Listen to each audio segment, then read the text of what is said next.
सुकन्या और अदिति दोनों सौतेली बहनें थी। सुकन्या की माँ आशा का उसके बचपन में ही देहांत हो गया था। उसके पिता मनोहर ने दूसरी शादी की और सुकन्या की सौतेली माँ सरिता के घर में आ गई। सरिता ने आते ही पूरे घर को अपने कब्जे में कर लिया। वो हमेशा सुकन्या से पहले अपनी सगी बेटी अदिति पर ध्यान देती थी। मम्मी ये देखो मेरा नया सूट, शाम के फंक्शन में ये कैसा लगेगा?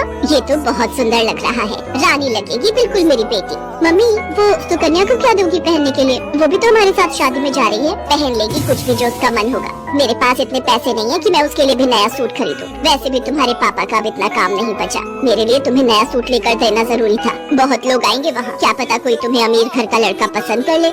अरे सरिता, कभी कभी अपनी बड़ी बेटी सुकन्या के बारे में भी सोच लिया करो। वो बेचारी भी तो शादी लायक है। बस आ गए अपनी लाडली बेटी के बारे में चिंता करने। पता नहीं कौन से मनहूस दिन मेरी तुम्हारे साथ शादी हुई थी। जब से आई हूँ एक ही नाम तुम्हारे मुंह पर चढ़ा हुआ है, देखती हूँ सुकन्या सुकन्या। अरे तुम्हारी दूसरी बेटी अदिति भी कुंवारी है, वो भी तुम्हारी ही बेटी है। उसके बारे में भी कुछ सोचा करो। मैं हूँ जो पैसे जोड़ जोड़ कर अपनी बेटी को सूट दिलवाए हैं। अब शाम को चलने की तैयारी कर लो, बहुत बड़े बड़े लोग उस शादी में आएंगे। ये तो मेरी सहेली पुष्पा की बड़ी मेहरबानी है जो उसने हमें एक कार्ड दे दिया, वरना हम गरीबों को इस शहर में और इतनी बड़ी शादी में कौन पूछेगा। मनोहर को पता था कि सरिता का स्वभाव बहुत ही खड़ूस है, इसलिए वो चुपचाप अपने कमरे में चला जाता है। शाम को सब लोग शादी के लिए तैयार होते हैं। अदिति बहुत ही सुंदर सूट पहनकर तैयार होती है। सुकन्या के पास तो कपड़े ही नहीं थे। अचानक मनोहर सुकन्या के पास आता है। सुकन्या बेटी ये ले, ये तेरी माँ की साड़ी है, तू ये पहन कर तैयार हो जा। देख कितनी सुंदर साड़ी है, मेरे संदूक में रखी थी, मैं वही ढूंढ रहा था और आज मुझे मिल गई।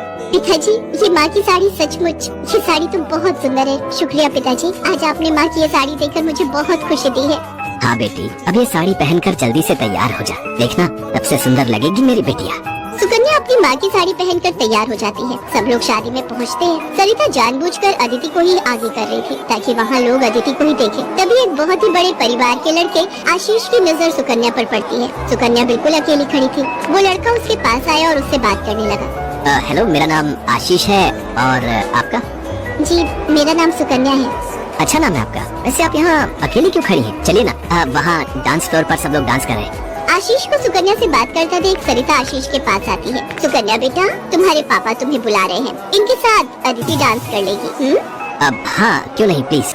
मनोहर ने तो सुकन्या को बुलाया ही नहीं था। ये सब तो सरिता की चाल थी। थोड़ी देर बाद सुकन्या फिर से खड़ी थी। अदिति आशीष के साथ डांस करने लगती है। आशीष अभी भी सुकन्या की तरफ ही देख रहा था। शायद उसे सुकन्या पसंद आने लगी थी। आशीष पूरी शादी में सुकन्या से बात करने की कोशिश करता रहा, पर बार बार सरिता अदिति को बीच में लाने लगी। पर आशीष के मन में तो कुछ और ही चल रहा था। एक दिन जब सुकन्या घर के काम कर रही थी तो अचानक मनोहर के साथ आशीष और उसके माता पिता आ जाते हैं। सरिता, जाकर जल्दी से चाय नाश्ते का इंतजाम करो। घनश्याम जी अपने बेटे आशीष का रिश्ता हमारी सुकन्या के लिए लेकर आए हैं।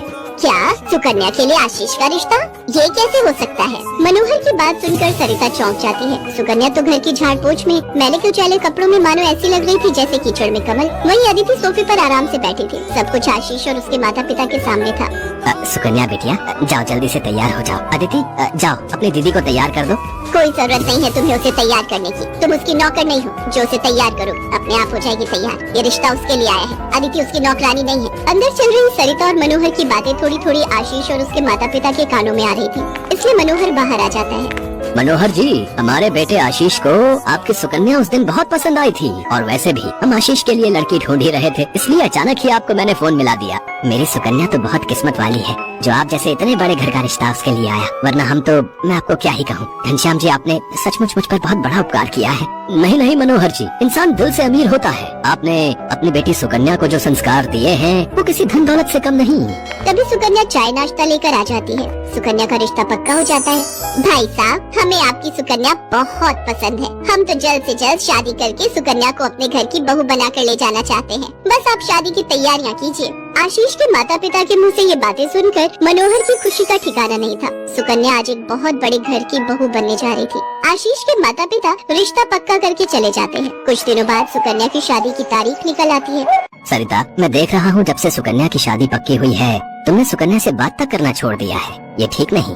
तुम अपनी बेटी की शादी करो, मैं इस शादी में कोई हाथ नहीं लगाऊंगी। ये रिश्ता मेरी बेटी के लिए था। मैं चाहती थी आशीष के साथ अपनी बेटी का रिश्ता करना, पर तुम्हारी उस सुकन्या ने सब काम खराब कर दिया। ये तुम गलत कह रही हो सरिता। सुकन्या के लिए आशीष के माता पिता खुद से रिश्ता लेकर आए हैं। तुम्हें तो खुश होना चाहिए। तुम क्यों सौतेलापन सुकन्या के साथ रख रही हो? तुम्हें तो उसकी सगी माँ बनकर उसे विदा करना चाहिए।